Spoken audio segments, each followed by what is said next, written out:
Tratados internacionales en el derecho mexicano. De conformidad con el artículo 133 constitucional, son ley suprema de toda la Unión los tratados internacionales celebrados y que se celebren por el Presidente de la República, con la aprobación del Senado y que estén de acuerdo con la Constitución. Por lo tanto, en el derecho mexicano tales tratados son una de las principales fuentes de normas jurídicas. Como se mencionó, los tratados internacionales requieren de un doble proceso, para su formalización como normas jurídicas y su incorporación al derecho vigente de los países. El primero, regido por el derecho y la costumbre internacionales, implica la elaboración, la negociación y la vigencia del tratado, sea con otro Estado o con un organismo internacional. El segundo, la regulación por el derecho positivo de cada Estado, regula la incorporación del tratado al sistema jurídico en cuestión para que, como en el derecho mexicano, se convierta en ley suprema de toda la Unión. En este caso particular deberá cumplirse con las disposiciones establecidas tanto en la Constitución mexicana como en la Ley sobre la celebración de tratados, la Ley Orgánica de la Administración Pública Federal y el Reglamento Interior de la Secretaría de Relaciones Exteriores.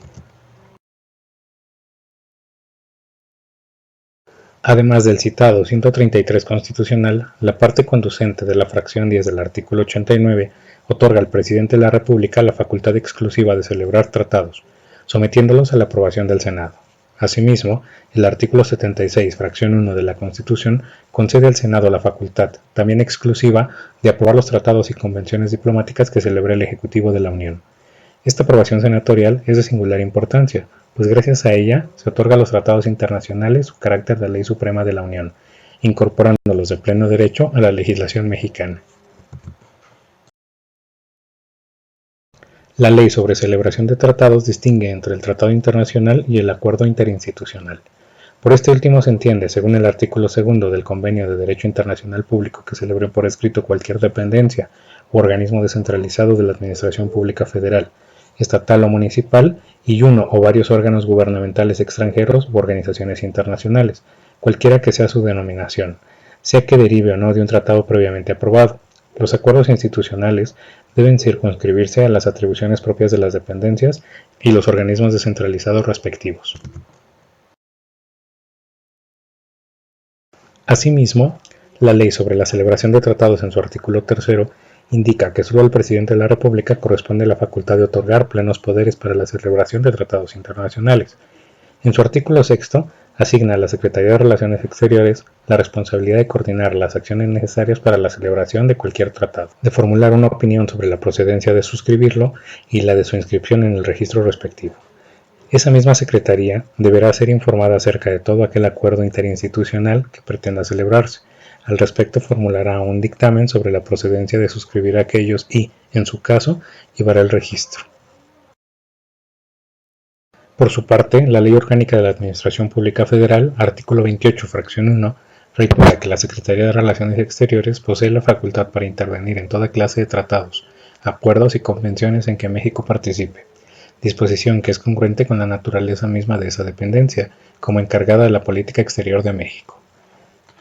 Otras disposiciones de la misma ley conceden a otras secretarías de Estado prerrogativas para promover y colaborar en las negociaciones de tratados internacionales o, en general, involucrarse en los asuntos internacionales que a estas, por su materia, correspondan. Es entonces la Secretaría de Relaciones Exteriores sobre quien recae la responsabilidad de incorporar los tratados internacionales a la legislación mexicana. Ello implica una serie de funciones claves tales como el ya mencionado registro de los tratados celebrados, su terminación o denuncia y, sobre todo, su publicación, porque al igual que las leyes producidas por el Congreso de la Unión, los tratados internacionales deben ser promulgadas en el Diario Oficial de la Federación, con los efectos jurídicos respectivos.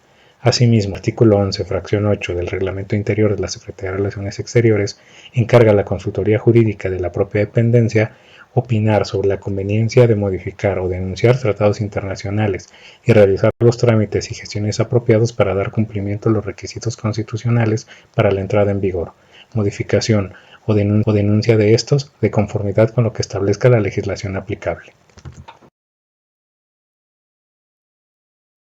Un aspecto que no puede soslayarse es que los tratados internacionales deben cumplir con el principio de supremacía constitucional. Por esto, el artículo 133 exige que dichos tratados estén de acuerdo con la Constitución, Este principio se establece puntualmente en otros dispositivos constitucionales. Tal es el caso del artículo 15, que prohíbe expresamente la celebración de tratados que versen sobre la extradición de reos políticos o delincuentes que hayan tenido la condición de esclavos, o de tratados que alteren las garantías o derechos fundamentales del hombre otorgados por la Constitución. Cabe subrayar que México se encuentra sometido a la Convención de Viena sobre el Derecho de los Tratados de 1969, gracias a su suscripción, sin reservas, objeciones y declaraciones interpretativas, del 23 de mayo de ese año. De acuerdo con las prescripciones constitucionales, dicho tratado fue aprobado por el Senado de la República el 29 de diciembre de 1972, publicándose en el Diario Oficial de la Federación el 28 de marzo de 1973. Sin embargo, la Convención entró en vigor hasta 1980, de tal guisa en las negociaciones que se lleven a cabo en materia de tratados internacionales con otros estados, México queda sujeto a las disposiciones de la Convención de Viena. Costumbre jurídica y el derecho mexicano. En el derecho mexicano la costumbre es fuente formal de normas jurídicas. Su carácter es, sin embargo, únicamente supletorio y delegado. Es decir, que solo en el supuesto de que la ley no prescriba nada al respecto de cómo normar una situación jurídica, se podrá recurrir, en suplencia de la ley, a la costumbre, siempre y cuando la propia ley así lo determine. La costumbre, para ser obligatoria, requiere del mandato expreso de la ley. La relevancia jurídica que las diversas materias de derecho positivo otorgan a la costumbre en el derecho mexicano es ciertamente distinta. Para el derecho penal, según lo dispone el artículo 14 constitucional, la costumbre no tiene ninguna importancia, pues la única fuente de sus normas es la ley. Este artículo determina en la parte conducente que, en los juicios del orden criminal queda prohibido imponer, por simple analogía y aun por mayoría de razón, pena alguna que no esté decretada por una ley exactamente aplicable al delito de que se trata. En el derecho civil y mercantil, y por extensión en las demás materias a excepción de la penal, el papel de la costumbre es el de ser fuente supletoria y delegada. La Constitución en el mismo artículo 14 nada dice respecto de la costumbre, aunque tampoco la prohíbe, lo cual significa que solo se podrá recurrir a ella por mandato expreso de la ley secundaria antes que de proceder a la interpretación jurídica. Dicho artículo 14 señala textualmente: en los juicios del orden civil, la sentencia definitiva deberá ser conforme a la letra o interpretación jurídica de la ley, y a falta de ésta se fundará en los principios generales del derecho. Existe una figura que suele asimilarse incorrectamente a la costumbre. Nos referimos al uso. El uso o los usos pueden singularizarse porque, si bien al igual que la costumbre trátase de prácticas repetidas y constantes, no cuentan con consenso respecto de su obligatoriedad generalizada. Los usos tienen efecto y eficacia entre las partes para interpretar su voluntad. Por ello, una parte de la doctrina ha definido al uso como una cláusula tácita sobreentendida en un convenio, por la cual las partes arreglan sus relaciones de acuerdo con la práctica establecida. El uso, se dice, tiene fuerza de convenio y no fuerza de ley.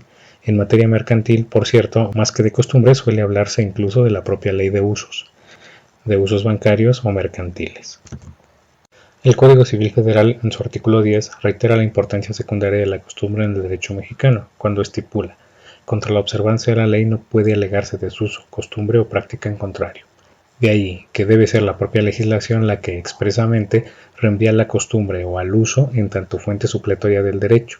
Son ejemplos de reenvíos de una y otro respectivamente las estipulaciones de los artículos 17. Los contratos se perfeccionan por el mero consentimiento, excepto aquellos que deban revestir una forma establecida por la ley. Desde que se perfeccionen, obligan a los contratantes no solo al cumplimiento de lo expresamente pactado, sino también a las consecuencias que, según su naturaleza, son conforme a la buena fe, al uso, costumbre o a la ley.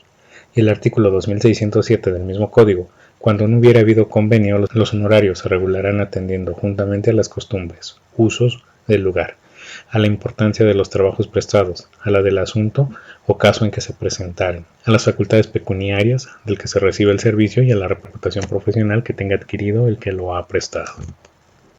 En suma, la costumbre en las materias de derecho positivo mexicano donde es relevante posee 4 misiones restringidas: como norma supletoria de la ley en casos específicos, como norma consuetudinaria supletoria del contenido de los contratos, usos, como norma interpretativa de la ley, como norma interpretativa de los contratos, usos.